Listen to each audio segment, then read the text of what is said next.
we are pronouncing Pawan Kalyan the first samurai of Andhra Pradesh and the Tiger of Martial Arts. Golden dragon సంస్థ నుంచి tiger of martial arts అనే బిరుదును అందిస్తూ ఆయన్ని ప్రకటించారు. As an honor for it, he is the first person in India being presented this.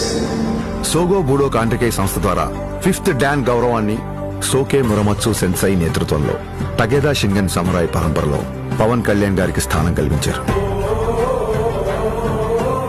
ఇక్కడ tiger అంటే హింస కాదు, హింసను అదుపులో ఉంచే బలం.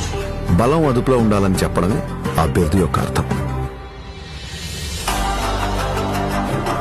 కళ్యాణ్ గారికి తెలుసు ఈ గౌరవం తన మార్షల్ ఆర్ట్స్ ప్రయాణంలో మరో కొత్త అధ్యాయం మాత్రమేనని.